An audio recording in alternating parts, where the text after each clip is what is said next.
안녕하세요. 반갑습니다. 여러분의 한국사를 담당하는 아이의 문구쌤 화원규입니다.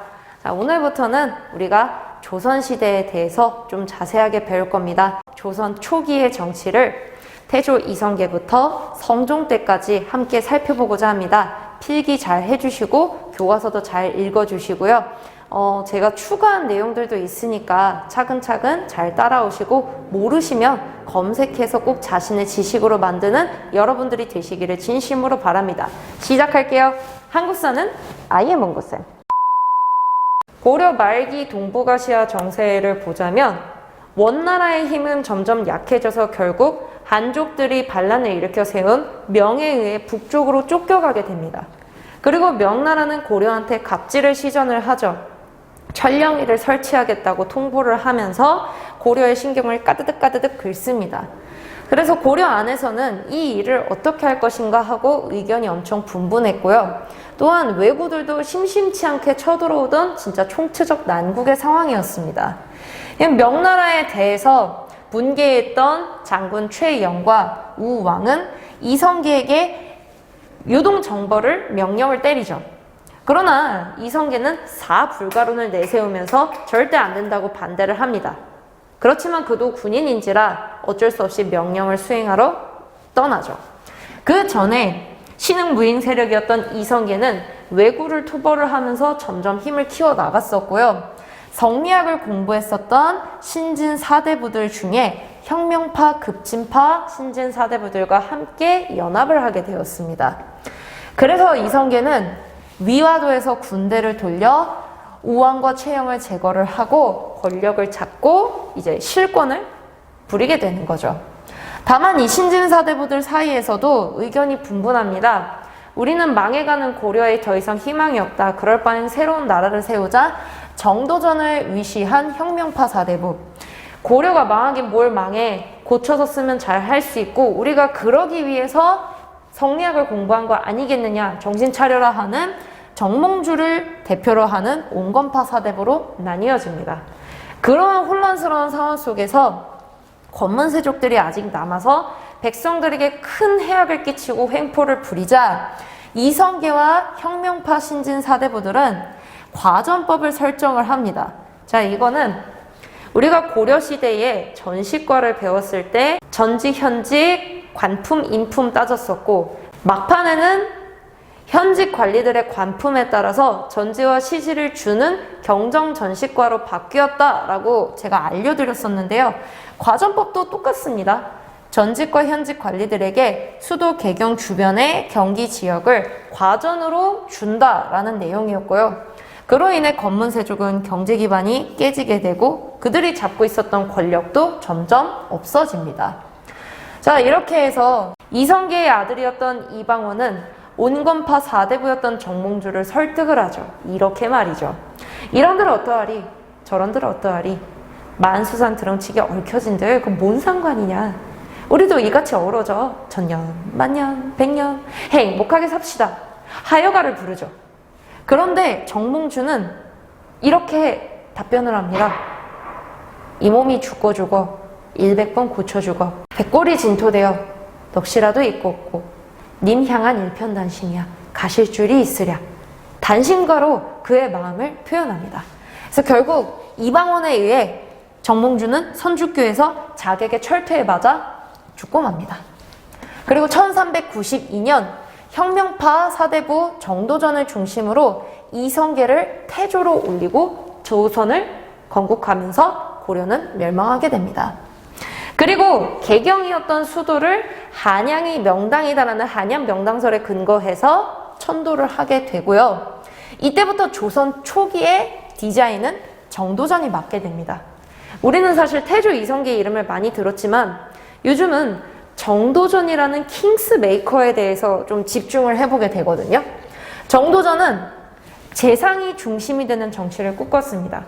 훌륭한 재상이 왕을 보좌하면서 국가를 다스리는 그런 완벽한 나라.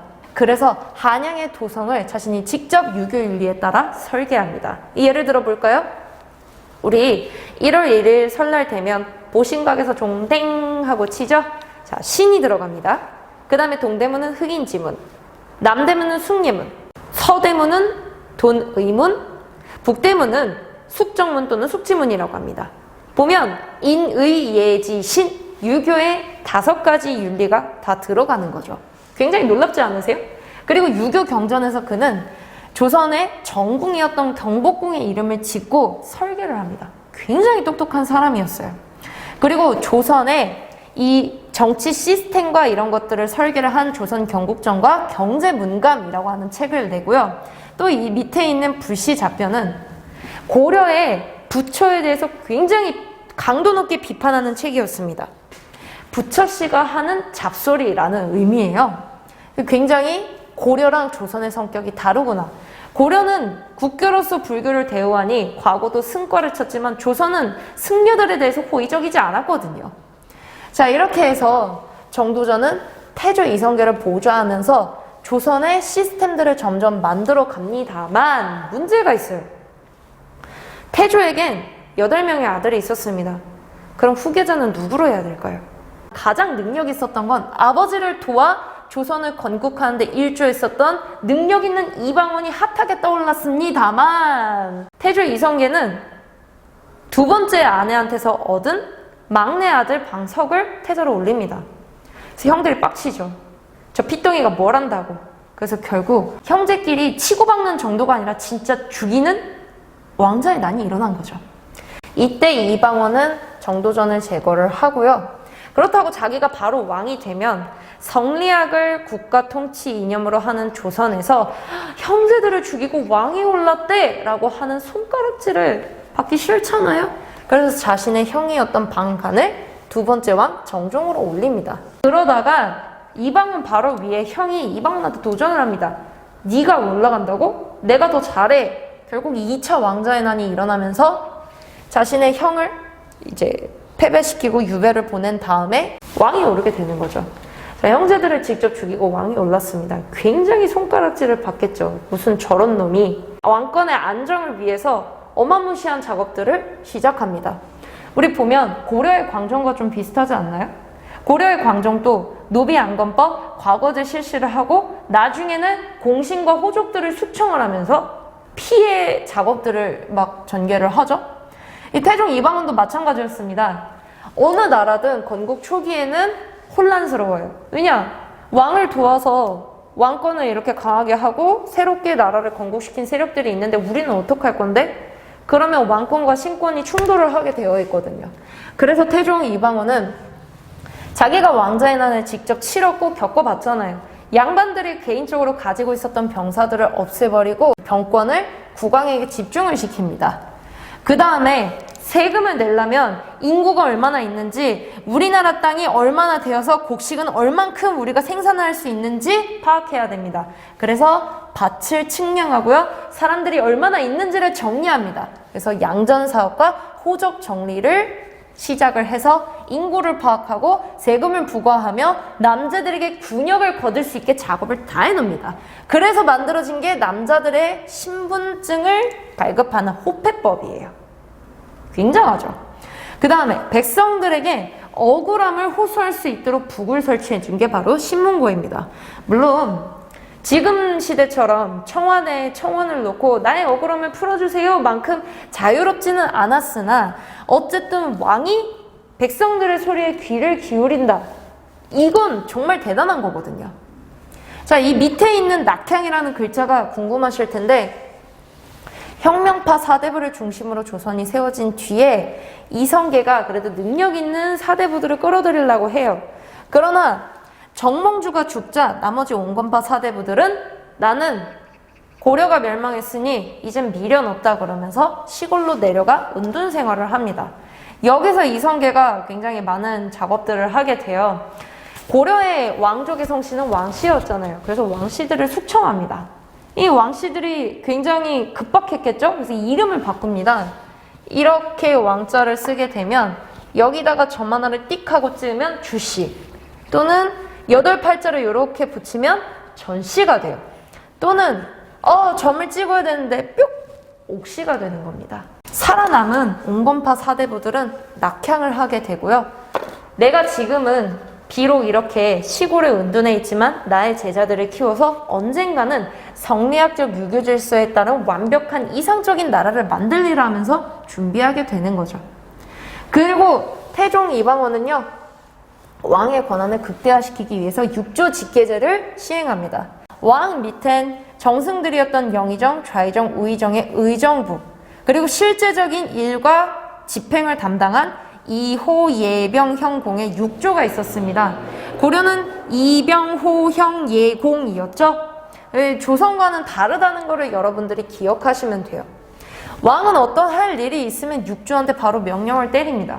그리고 그 육조는 그 일에 대해서 집행을 한 후에 왕에게 직통으로 보고를 하게 되는 거죠. 그럼 의정부는 뭐예요? 밥만 축내나요?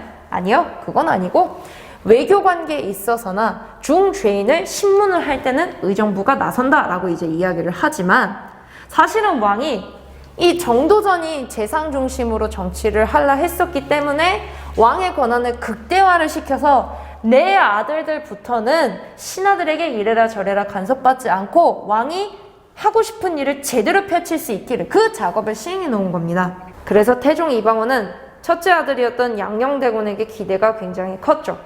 하지만 숙청 작업을 진행하는 그 중에 자신의 처가도 죽이게 됩니다. 민씨 일가를 엄청나게 숙청을 해버려요.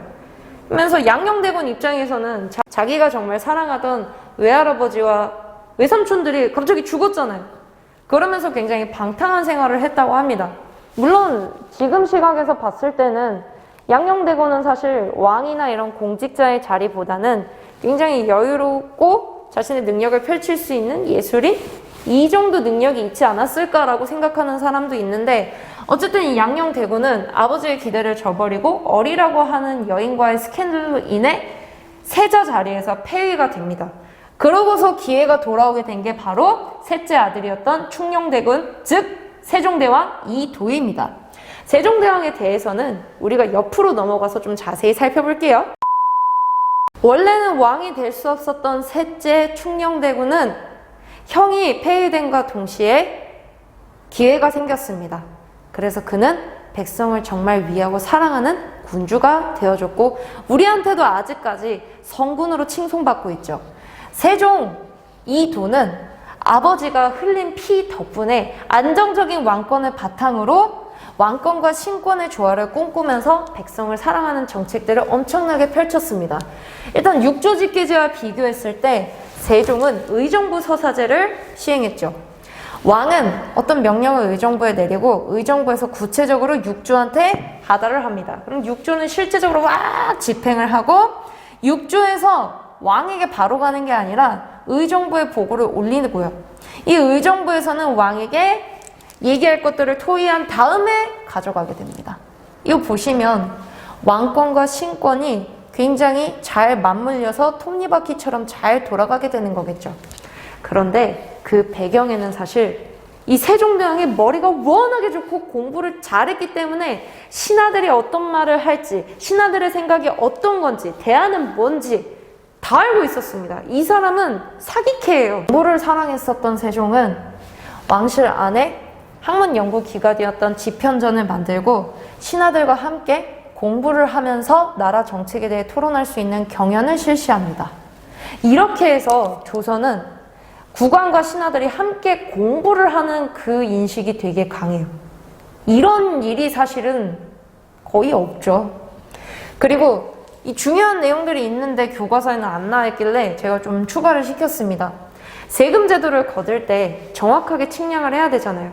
그런데 지금처럼 저울이 전자저울인 것도 아니고, 또 사람들이 까딱해서 맘만 먹으면 훨씬 더 많이 먹고 뒤로 다 빼돌릴 수 있단 말이에요. 그래서 세종대왕은 어떻게 하면 합리적인 세금을 걷는 수취 시스템을 만들까 하면서 고민을 하다가 어떤 토지의 비옥도를 6등급으로 나누고, 또 그 해에 풍흉에 따라서 9등급으로 나눠서 그거에 따라 전세를 수취를 하는 게 바로 요 전분융도법, 연분구등법입니다. 신기하죠? 그리고 이 법을 제정하기 위해서 이 법을 실시하느냐 실시하지 않느냐를 두고 여론조사를 실시를 합니다.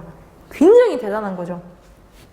그래서 우리가 아직도 세종대왕에 대해서 굉장히 좋은 이미지를 갖고 있나 봐요. 백성을 사랑하고 백성을 위하는 정치를 하는 리더. 그래서 여러분 역사를 공부하는 이유가 사실은 그렇잖아요. 지난 일을 반성을 함으로써 현대에서는 다시 당하지 않고 어떤 선택을 해서 후회를 덜 하게 하느냐, 그게 역사를 배우는 이유잖아요.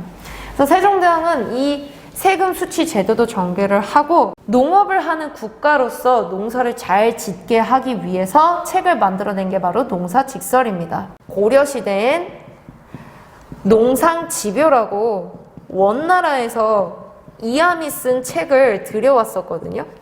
근데 사실 중국의 풍토랑 우리나라의 풍토가 달라서 아무리 농사 짓는 법을 중국 걸 갖다 써도 우리나라에서 쓰는 건 한계가 있었던 거예요.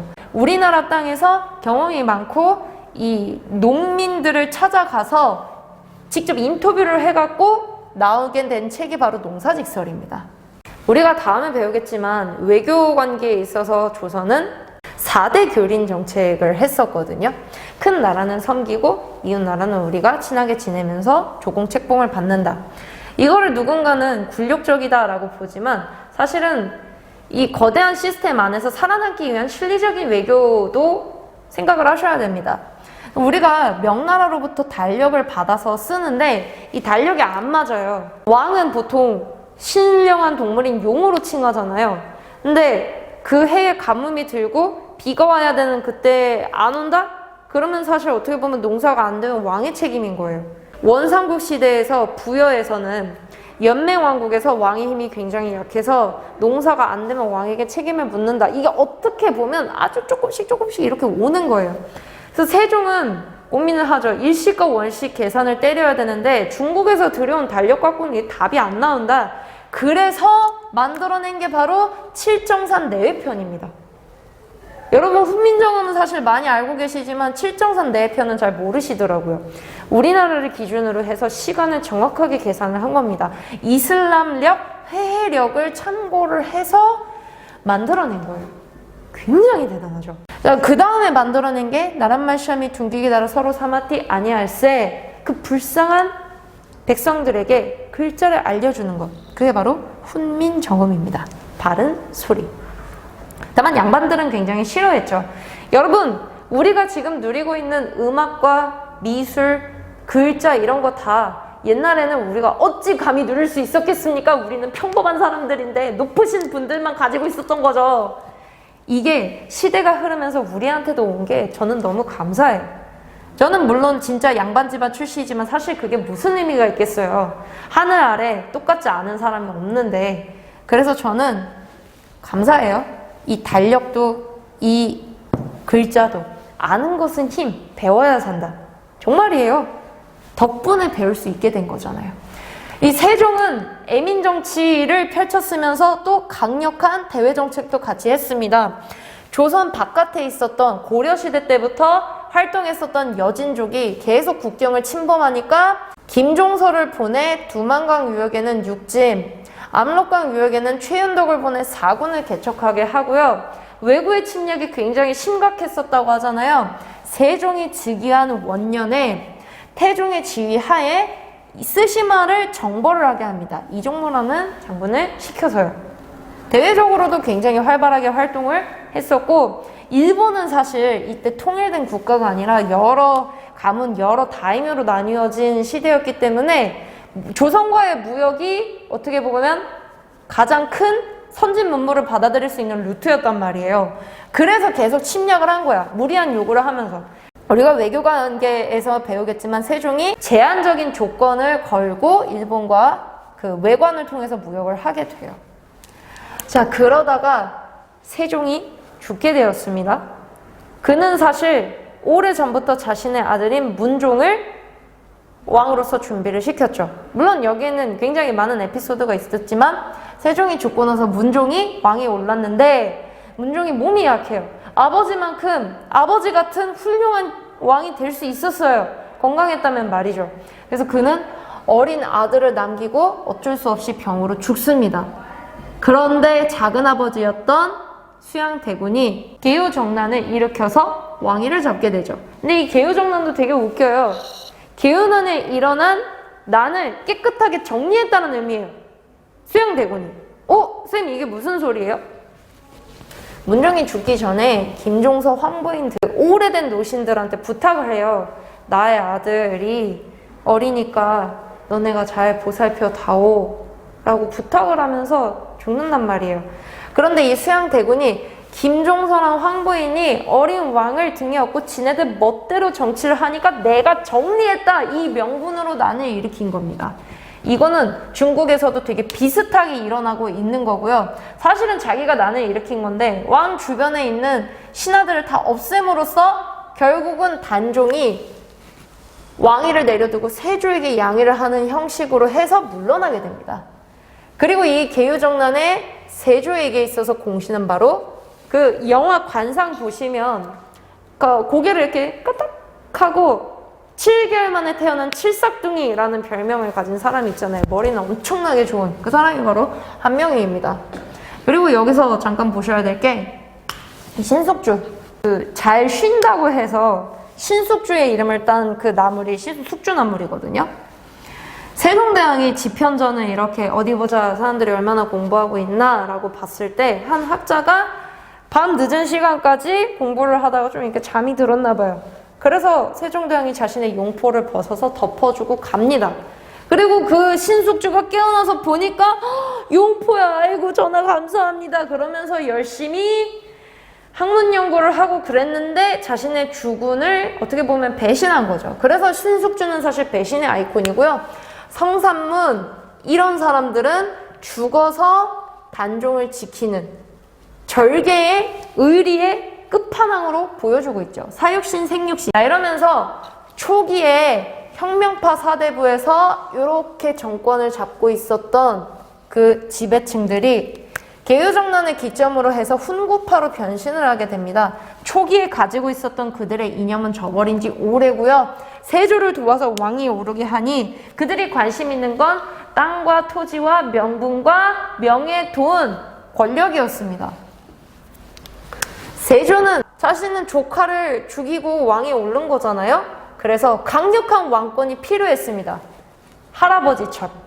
그래서 태종 이방원을 따라 육조 직계제를 실시를 하고 자신의 아버지가 세웠던 지편전, 경연 다 없애버립니다. 수양대군이 쿠데타를 일으켜서 정리를 한다는 명분으로 자기가 권력을 잡고 왕이 됐지만 이 사람이 가진 능력은 그래도 뛰어나요. 다만 선생님 방금 한 말 때문에 쿠데타를 합법화한다? 그건 절대 아니니까 오해하지 마세요. 자, 우리 조선 초기에 과전법에 대해서 배웠잖아요. 근데 점점 시대가 흐르면서 관리들은 늘어나요. 중앙정치 체제는 계속 정비가 되니까. 그리고 전지까지 주다 보니까 국가 입장에서 이게 엄청 부담이 된 겁니다. 그래서 세조 때에는 직전법을 실시해서 현직 관리들의 과에 따라서 땅을 수조권을 준다라고 이렇게 바꾸게 됩니다. 그리고 세조는 조선을 법에 따라 통치를 하겠다고 경국대전을 편찬해요. 대한민국의 헌법 같은 역할입니다. 다만 이걸 끝을 보진 못해요.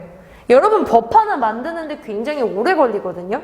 우리는 법이 잘못됐어. 법 좀 제대로 적용했으면 좋겠어. 그런데 여러분 이 법 하나의 무서움을 알고 계셔야 돼요.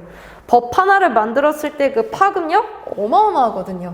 그리고 세조 다음엔 예종이 등장을 하지만 몸이 약해서 사실은 발을 줬고요.